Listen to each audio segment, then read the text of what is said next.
اللہ رب العزت نے فرمایا کہ جبریل میرے محبوب کو آواز دے کر کے مت جگاؤ، تمہاری طلاق پھر کس طرح جگاؤں؟ کیا ہاتھ سے ہلا کر کے جگاؤں؟ جبریل تمہارے ہاتھ بھی اس طرح نہیں ہے کہ میرے محبوب کو چھو کر کے ہلا کر کے جگاؤ۔ قربان جاؤ کیسی مقدس ہستی، تمہاری طلاق پھر کس طرح؟ اللہ رب العزت فرماتا ہے کہ جبریل میرے آقا کے قدموں میں گھٹنے ٹیک دو، لیٹ جاؤ اور اپنے ہونٹوں کو پیارے آقا صلی اللہ علیہ وسلم کے تلوے مبارک سے ملاؤ، لمس کرو، ٹچ کرو۔ تمہارے ہونٹوں کی ٹھنڈک جب ہمارے محبوب کے تلووں سے جب ٹچ ہوگی، اس کی ٹھنڈک سے میرا محبوب نیند سے بیدار ہو جائے گا۔ جبریل علیہ السلام پیارے آقا کے قدم مبارک میں لیٹ جاتے ہیں اور اپنے وہ جو نورانی فرشتوں کا سردار، کتنا ادب و احترام،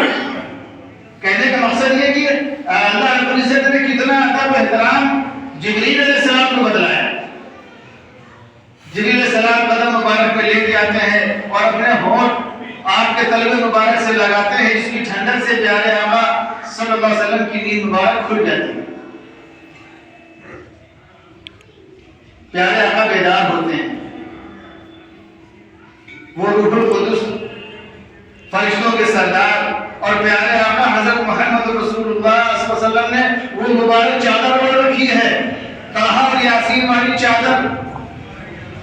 وہ مزمل والی چادر اوڑھ رکھی ہے پیارے آقا صلی اللہ علیہ وسلم نے۔ ایسی نورانی اور پاکیزہ چادر ہم لوگ جو واقعات بیان کرتے ہیں، نبی کی سیرت بیان کرتے ہیں، واقعہ معراج یا اور بہت ساری چیزیں، ان کا مقصد یہ ہے کہ ہم پیارے آقا کی تعلیمات، پیارے آقا کے طرز عمل کو سنیں اور اس پر عمل کرنے کی کوشش کریں۔ وہ مبارک چادر جانتے ہیں پیارے آقا صلی اللہ علیہ وسلم نے کہاں کہاں استعمال فرمائی؟ ایک واقعہ میں آپ لوگوں کو بتلاؤں۔ ایک بادشاہ گزرا ہے حاتم طائی، پیارے آقا صلی اللہ علیہ وسلم کی دنیا میں تشریف لانے سے کچھ سال پہلے ان کا انتقال ہو گیا۔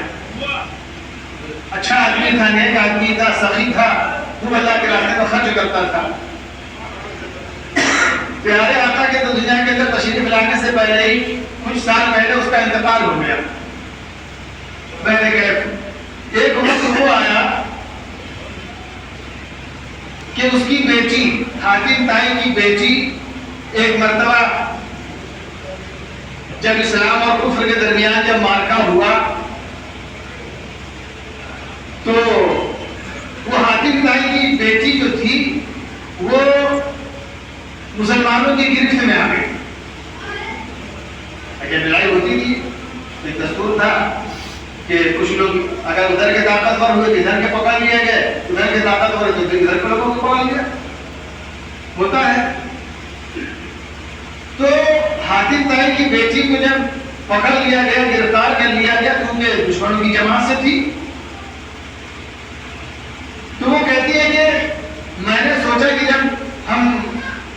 نبی کے غلاموں کے پاس جائیں گے، ہمیں وہاں پر لے جائیں گے، تو ہم ان سے ایسے ٹیڑھے میرے سوال کریں گے، کیونکہ بڑا اس کو علم تھا اور اپنے فصاحت و بلاغت پر، اپنے عقل پر، اپنے علم پر اس کو بڑا ناز تھا، تو ہم ایسے ٹیڑھے میرے سوال کریں گے کہ ان کو پھنسائیں گے۔ ایک انسانی سوچ ہوتی ہے، لیکن اسلام کے بارے میں اگر کوئی شخص گستاخی کرنے کی کوشش کرتا ہے تو وہ انسان ذلیل ہوتا ہے۔ کبھی کچھ دنوں پہلے آپ لوگوں نے سنا ہوگا کہ ایک شخص کو بڑا خط سوار ہوا، اس نے خدا کا انکار کیا اور پھر جو ہے اللہ نے جو ہے اس طریقے سے اس کو جو ہے پوری دنیا کے اندر اس کو ذلیل کیا، بڑا کینڈیڈیٹ بنتا تھا۔ لیکن جب پیارے آقا صلی اللہ علیہ وسلم نے دیکھا کہ ہمارے صحابی ایک خاتون کو گرفتار کر کے لا رہے ہیں، اس کے ہاتھ بندھے ہوئے ہیں، پیارے آقا صلی اللہ علیہ وسلم نے دیکھا کہ اس کے سر کے اوپر اوڑھنی نہیں ہے، دوپٹے نہیں ہے۔ جب پیارے آقا کی نظر پڑی، پیارے آقا نے جو صحابہ پاس سے موجود تھے کہا کہ جاؤ یہ میری چادر لے کے جاؤ اور اس بیٹی کے سر کو ڈھانپ دو، اس بیٹی کے چہرے کو ڈھانپ دو۔ پاس میں صحابہ کرام تشریف فرماتے کہا یا رسول اللہ آپ کی اتنی مبارک چادر، آپ کی اتنی پاکیزہ چادر جس کو جبریل امین بوسہ دینا اپنی سعادت سمجھتے ہو، ایسی مبارک اور پاکیزہ چادر اگر اس لڑکی کے اس بیٹی کے اگر سر کو ڈھانکنے کا مسئلہ ہے تو ہم اپنی چادر سے اس کو ڈھانک دیتے ہیں۔ وہ تو کیا کہتے ہیں دشمنوں کی بیٹی، وہ تو آپ کی دشمن بن کے آئی تھی، تو پیارے آقا صلی اللہ علیہ وسلم نے ان کو تنبیہ فرمائی کہ خبردار آئندہ یہ الفاظ زبان سے نہ نکالنا، بیٹی بیٹی ہوتی ہے، چاہے میری بیٹی ہو یا پرائی بیٹی ہو۔ یہ ہے محمد رسول اللہ صلی اللہ علیہ وسلم کی تعلیم اور یہ ہے اسلام کی تعلیم۔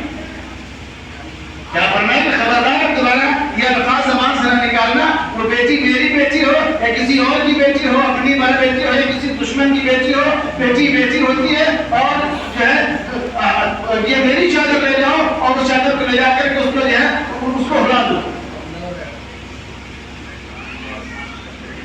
پیارے آقا کا فرمان ہوتا ہے، صحابہ کرام لے کر کے جاتے ہیں، اس کو چادر اڑاتے ہیں، اس کو دربار رسالت میں حاضر کیا جاتا ہے۔ پیارے آقا پوچھتے ہیں کہ بیٹی تم کیا چاہتی ہو؟ کہا یا رسول اللہ ہم چاہتے ہیں کہ مجھے معاف کر دیا جائے، مجھے چھوڑ دیا جائے اور ہمارے ساتھ میں جتنے لوگ گرفتار ہوئے، جتنے لوگ پکڑ کر کے آئے ہیں سب کو چھوڑ دیا جائے۔ یہ دستور تھا کہ کچھ جو ہے معاوضہ لے کر کے، کچھ فدیہ لے کر کے جو ہے چھوڑا جاتا تھا لوگوں کو، لیکن کبھی کبھی کسی کو ایسے ہی چھوڑ دیا جاتا تھا۔ پیارے آقا فرماتے ہیں کہ یہ بیٹی ہے اور اس کو چھوڑ دو، یوں چھوڑ دو، اس کے ساتھ جتنے لوگ آئے ہیں پکڑ کے آئے ان کو بھی چھوڑ دو۔ اور پیارے آقا نے فرمایا کہ یہ بیٹی ہے اور بیٹی کو اپنے گھر سے جو ہے خالی ہاتھ نہیں واپس کرنا چاہیے، اس کو اتنے دیر جو ہے اور چیزوں میں پیارے آقا صحابہ سے مشورہ کر لیا کرتے تھے کبھی، لیکن اس موقع پر پیارے آقا فرماتے ہیں کہ بغیر کسی مشورے کے پیارے آقا نے فرمایا کہ اس کو اتنا کا سامان دے دیا جائے اور راستے کا اتنا خرچ دے دیا جائے اور باعثت اس کو یہاں سے روانہ کیا جائے۔ گویا کہ ہمیں یہ پیغام ملتا ہے محمد رسول اللہ صلی اللہ علیہ وسلم کی تعلیمات سے کہ جو ہے ہمیں بھی یہ چاہیے کہ ہم بھی جو ہے اپنی بھی بہن بیٹیوں کی عزت کریں، اپنی بھی ماں بہنوں کی عزت کریں، اور اگر کسی پرائی کی بہن بیٹی ہو، پرائی کی ماں بہن ہو، اس کے ساتھ بھی اچھا سلوک کریں، اس کی بھی عزت کا خیال رکھیں، ہماری کوئی غلط نگاہ، گندی نگاہ کسی کی بہن بیٹی کے اوپر نہ پڑنے پائے۔ یہ ہے اسلام کی تعلیم اور یہ ہے محمد رسول اللہ صلی اللہ علیہ وسلم کی تعلیم۔ اندازہ لگائیں وہ مقدس چادر، وہ ابھی اس وقت تک ایمان نہیں لائی تھی، نبی کا کلمہ نہیں پڑا تھا، اور سر پیغام تھی نبی کی جو ہے کیا کہتے ہیں دشمنوں کی سب سے آئی تھی، لیکن پیارے آقا فرمانے کہ میری چادر لے جاؤ، میری چادر لے جاؤ اور اس بیٹی کا سر ڈھانپ دو۔ یہ جو واقعات سنائے جاتے ہیں، معراج کا معاملہ ہو یا بیت الخلا کا معاملہ ہو، اس سے یہ ہمیں سبق ملتا ہے کہ ہم بھی ان باتوں پر عمل کرنے والے بن جائیں، بہن بیٹیوں کی عزت کرنے والے بن جائیں، ان کی عزت کے پاس و لحاظ کرنے والے بن جائیں۔ ہم اپنے آپ میں سوچیں کہ کیا یہ ہمارا عمل ہے، اور اگر نہیں ہے تو پھر اپنے آپ کو ہم حسینی نہ کہیں، اپنے آپ کو جو ہے یہ جھوٹے دعوے نہ کریں کہ ہم محمد رسول اللہ صلی اللہ علیہ وسلم غلام ہیں۔ غلامی کا مقصد یہ ہے، غلامی کا مطلب یہ ہے کہ ہم پیارے آقا کی ایک ایک تعلیمات پر عمل کرنے کی کوشش کریں۔ ہم دیکھ رہے ہیں ہمارا کیا معاملہ ہے، غیروں کو تو چھوڑ دیجیے، ہمارا اپنا معاملہ یہ ہے کہ ہم اپنے بھائی کی عزت کو تاندار کرنے میں لگے۔ اگر ہمارے کسی انسان ہے ڈائریکٹ سبھی، میں جو بول رہا ہوں ایسا ہے کہ میں فرشتہ ہوں، ہر انسان کے اندر کمیاں کوتاہیاں ہوتی ہیں، اچھائیاں برائیاں ہوتی ہیں، لیکن ہمارا حال یہ ہے کہ اگر ہمیں اپنے بھائی کا کوئی عیب معلوم ہو جائے اور کسی کے گھر کا کوئی عیب معلوم ہو جائے، واہ واہ، اس طریقے سے اس میں مسالہ لگا کے ہم بیان کرتے ہیں اور اپنے آپ کو ہم جو ہے کہتے ہیں کہ ہم محمد رسول اللہ سے محبت کرنے والے ہیں، ہم اپنے آپ کو محمدی کہتے ہیں، ہم اپنے آپ کو حسینی کہتے ہیں، ہم اپنے آپ کو غوث پاک کے ماننے والا کہتے ہیں۔ ہم دیکھ لیں کہ ہمارے طریقے پیارے آقا کی تعلیمات سے میل کھا رہے ہیں، ہمارا عمل پیارے آقا کے عمل سے میل کھا رہا ہے، صحابہ کرام کے عمل سے میل کھا رہا ہے، اور یہ اللہ کے عمل سے میل کھا رہا ہے ہمارا عمل۔ سوچنے کی بات ہے، غور کرنے کرنے کی بات ہے، اور اگر نہیں ہے تو طے کریں کہ انشاءاللہ آج سے جو ہے ہم جو ہے سبھی بہن بیٹیوں کی عزت کریں گے، سبھی بہن بیٹیوں کو اپنی بہن بیٹی سمجھیں گے، سب کی عزت کریں گے اور سب کی عزتوں کو چھپائیں گے، عزتوں کو ڈھانکنے والا کام کریں گے، عزت بنانے والا کام کریں گے، عزت بگاڑنے والا کام نہیں کریں گے۔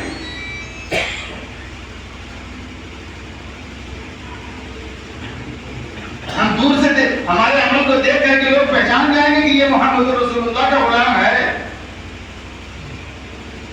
ہم میں سے ان کو چھوڑ دیجئے جو بے دین کہے جاتے ہیں، جن کا دین سے کوئی تعلق نہیں ہے، دینداروں کا یہ حال ہے، علم رکھنے والوں کا یہ حال ہے کہ اگر کسی کا کوئی عیب معلوم ہو جائے، کسی کا کوئی کمزور معاملہ معلوم ہو جائے، کسی کے گھر کی کوئی کمزوری پتہ چل جائے تو پھر اس میں جو ہے تو بڑا مزہ آتا ہے۔ ہم کھوج کرتے ہیں، کیا کہتے ہیں، تجسس جستجو کرتے ہیں، کسی کا کوئی عیب معلوم ہو جائے، کسی کے گھر کی کوئی کمزوری معلوم ہو جائے، اس کو ارے ان کو تو ہم جانتے ہیں، ارے بس کہو نا بس۔ یہ ہے ہمارا حال۔ اور پیارے آقا کی کیا تعلیم ہے، اسلام کی کیا تعلیم ہے کہ ایک دوسرے کی عزت کو چھپاؤ۔ اگر کسی کے اندر کوئی عیب ہے، کوئی کمی ہے، مجھ کو بتائیے، تو اس کو ہم جو ہے دبانے کی کوشش کریں، اس کو جو ہے اس پر پردہ ڈالنے کی کوشش کریں۔ اللہ پاک ہم سب کو ایک دوسرے کا پاس و لحاظ کرنے والا بنا دے، اللہ پاک ہم سب کو ایک دوسرے کی جو ہے کیا کہتے ہیں عزت بچانے والا بنا دے۔ خیر قصہ مختصر یہ، اس کے بعد حاتم بھائی کی بیٹی کو جو ہے چھوڑ دیا کہ پیارے صلی اللہ علیہ وسلم نے، اور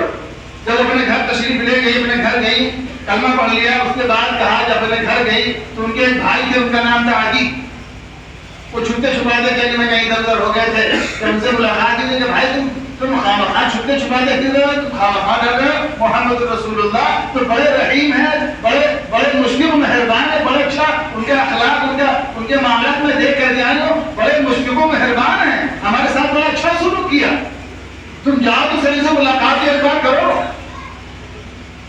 لکھا ہوا ہے کہ ان کے بھائی عدی چلتے ہیں، مدینہ منورہ میں داخل ہوتے ہیں،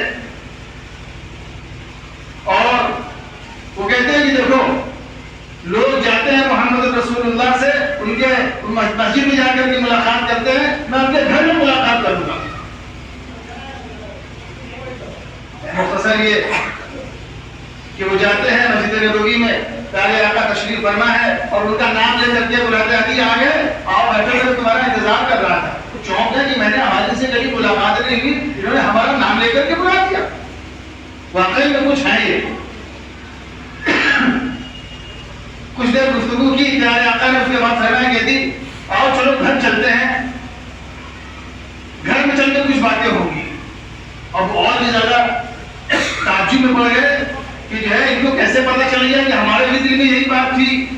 کہ جو ہے ہم اسے گھر میں ملاقات کریں گے، سوچا ہوگا کوئی ہے مسلمانوں کے امیر ہے، بادشاہ ہے، تو مسلمانوں کے جو ہے پیشوا ہے، تو ان کا بہت بڑا کوئی محل ہوگا، بڑا یہ ہوگا۔ جب تشریف لے جاتے ہیں وہاں پر پیارے آقا، اور آپ کا چھپر کا گھر ہے، پھوس کا گھر بنا ہوا ہے، کھجور کے چٹر کا گھر بنا ہوا ہے، تشریف لے جاتے ہیں وہاں پر جو ہے ان کی ضیافت کی جاتی ہے، کچھ دیر بات چیت ہوتی ہے، اس کے بعد پیارے آقا صلی اللہ علیہ وسلم فرماتے ہیں کہ جی چلو اب تو جو ہے رخصت کا وقت ہو گیا، اب چلتے ہیں۔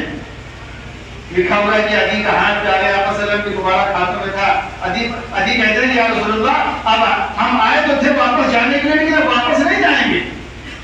ہم آئے تو تھے واپس جانے کے لیے لیکن اب واپس نہیں جائیں گے، اور جو وہیں پر کلمہ طیبہ لا الہ الا اللہ محمد رسول اللہ صلی اللہ علیہ وسلم پڑھ کر کے پیارے آقا کی غلامی میں داخل ہو گئے۔ کہنے کا مقصد یہ میرے بھائی کہ ہم جو ہے اپنے اندر پیارے آقا صلی اللہ علیہ وسلم کی تعلیمات کو، ان کے واقعات کو، ان کی جو ہے سنتے ہیں، ان کو اپنی زندگی میں داخل کرنے کی کوشش کریں۔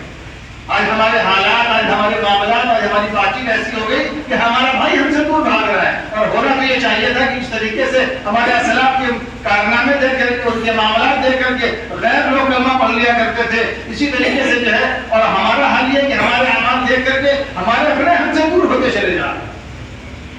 اور ہم اپنے آپ کو جو ہے بہت اعلیٰ اور بہت بڑھتر سمجھ رہے ہیں۔ صاحب ہم تو صاحب ہم نے تو جو ہے نماز بھی پڑھ لی، ہم نے تو روزہ بھی رکھ لیا، ہم نے یہ بھی کر لیا، ہم نے یہ بھی کر لیا، اور بہت اچھے ہو گئے، ہم سے اچھا کوئی نہیں۔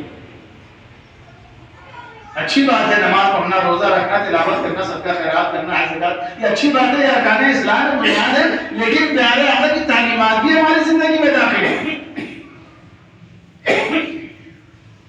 اللہ پاک ہم سب کو عمل کرنے کی توفیق نصیب فرمائے۔